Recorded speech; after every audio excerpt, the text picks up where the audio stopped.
معراج شریف کے حوالے سے جب بات ہوتی ہے تو نبی پاک صلی اللہ تعالی وسلم کو جو اللہ نے معراج کروائی خود ہی اس کا بتا دیا، سبحان الذی، وہ پاک ہے ذات، اسریٰ بعبدہ، جو اپنے بندے کو لے گئی۔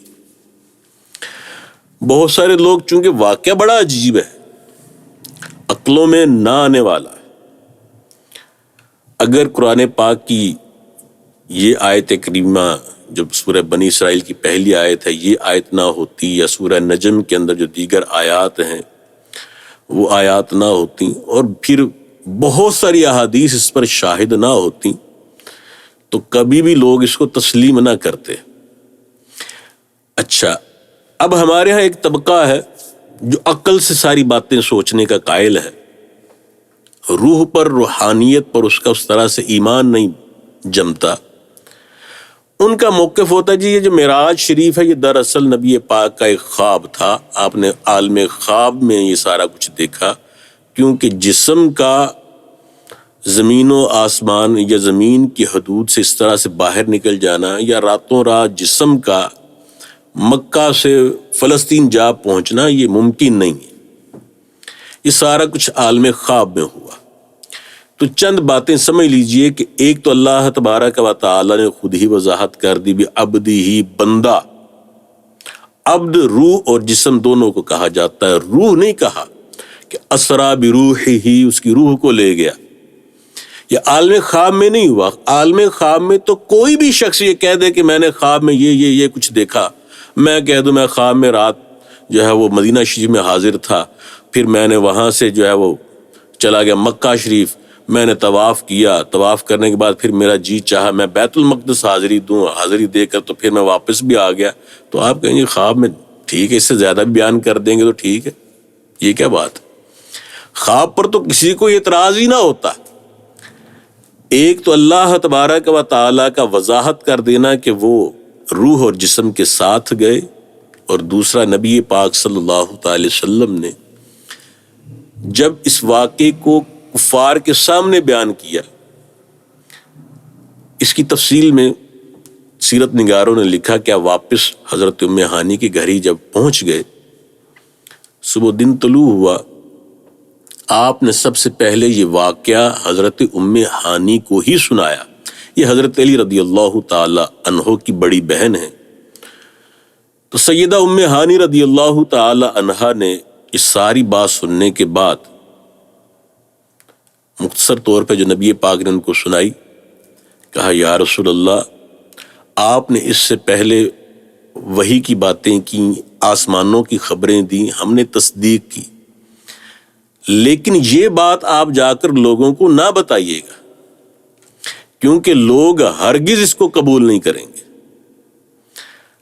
نبی پاک نے کہا نہیں، اللہ تبارک و تعالیٰ کا مجھ پر یہ اتنا خاص کرم ہوا ہے، میں لوگوں کو ضرور بتاؤں گا۔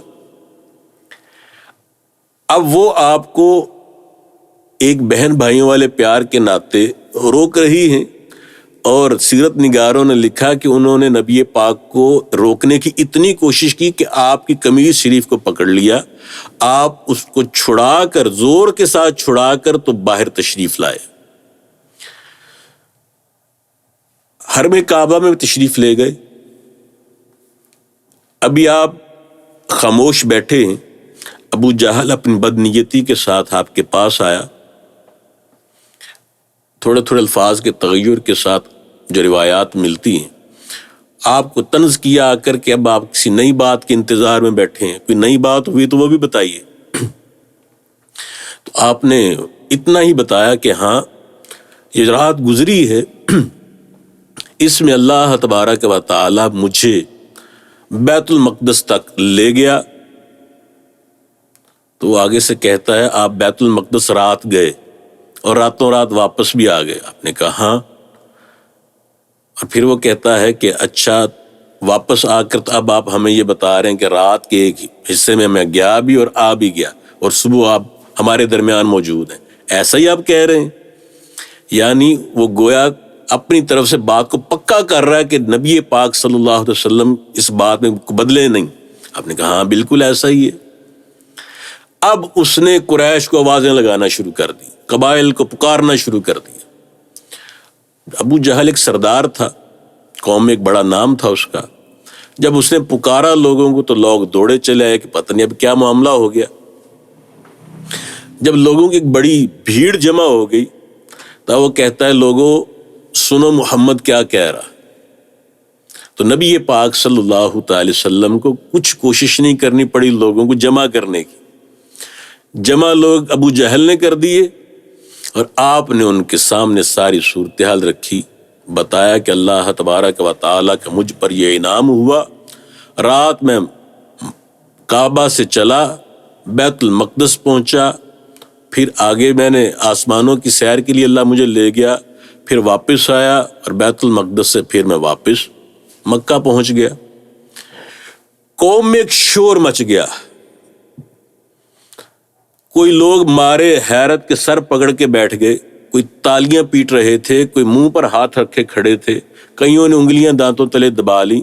لوگ حیران رہ گئے کہ بہرحال اتنی بات تو وہ مانتے تھے کہ محمد صلی اللہ تعالی وسلم صادق اور امین ہیں، ان کی زبان سے کبھی جھوٹ نہیں سنا گیا. اب یہ کیسی بات کر رہے ہیں؟ اب ایک وقت تو ان پر بڑا یہ حیرت کا رہا، حیرت کے پہاڑ ان پہ ٹوٹتے رہے. پھر اس کے بعد انہوں نے مختلف طرح کے سوالات کرنے شروع کیے، کیونکہ یہ بات تو وہ بڑی اچھی طرح جانتے تھے کہ نبی پاک صلی اللہ تعالی علیہ وسلم اپنی زندگی میں ظاہری طور پر کبھی بیت المقدس نہیں گئے. اب انہوں نے سوالات شروع کر دیے، بتائیے بیت المقدس اس کی مسجد کیسی ہے، اس کے ستون کتنے ہیں، اس کے دروازے کتنے ہیں، اس کی طول یعنی اس کی چوڑائی لمبائی کیا ہے، اس طرح کے سوالات. اچھا ہمارے فلاں فلاں آپ نے جب راستے سے گزرے ہیں تو آپ نے کیا فلاں فلاں قافلے کو دیکھا تو کس حال میں دیکھا، واپس آئے ہیں تو آپ نے کوئی چیز ایسی دیکھی جو آپ بتا سکیں جس کی تصدیق ہو سکے. تو نبی پاک نے جاتے ہوئے جو قافلے تھے ان کی تفصیل بھی ان کو بتائی، بیت المقدس کی تفاصیل بھی بتائیں، واپسی پر جو قافلے راستے میں ملے ان کی نشانیاں بھی بتائیں. انشاءاللہ ہم اس کو اگلی ویڈیو میں ذکر بھی کریں گے. وہ ساری چیزیں جیسے جیسے نبی پاک نے بیان کی. اچھا اب ذرا سوچئے، آپ کسی مسجد میں جائیں جہاں پر ایک ہجوم آپ کا انتظار کر رہا ہو، وہاں پر آپ نے امامت کروائی ہے، لوگوں سے ملے ہیں. اچھا تو کیا آپ وہاں پر دروازے گننے گئے تھے، کھڑکیاں گننے گئے تھے، ستون گننے گئے تھے، اس کی لمبائی چوڑائی وغیرہ ناپنے گئے تھے؟ ظاہر ہے کہ آپ کہیں گے کہ جناب ایسا نہیں. اور کوئی بھی شخص کسی علاقے میں جاتا ہے تو وہ جہاں پہ ایک ہجوم جمع ہو تو ان چیزوں کی طرف تو توجہ ہوتی ہی نہیں ہے. مگر نبی پاک صلی اللہ تعالی وسلم کے سامنے جبرائیل امین علیہ الصلوۃ والسلام نے پورا بیت المقدس آپ کی نگاہوں کے سامنے کر دیا. آپ نے جو انہوں نے پوچھا کہ دروازے کتنے ہیں، ستون کتنے ہیں، رنگ کیسے ہیں، رخ کدھر کو ہے، لمبائی چوڑائی کیسی ہے، بالتفصیل بتایا. گویا نگاہ نبی سے کوئی چیز پوشیدہ نہیں ہے، نہ زندگی میں تھی نہ آج ہے. اللہ تبارک و تعالی ہمیں بھی نگاہ نبوت میں، نگاہ مصطفیٰ صلی اللہ تعالی وسلم میں ایمان و عافیت کے ساتھ جینا مرنا نصیب فرمائے.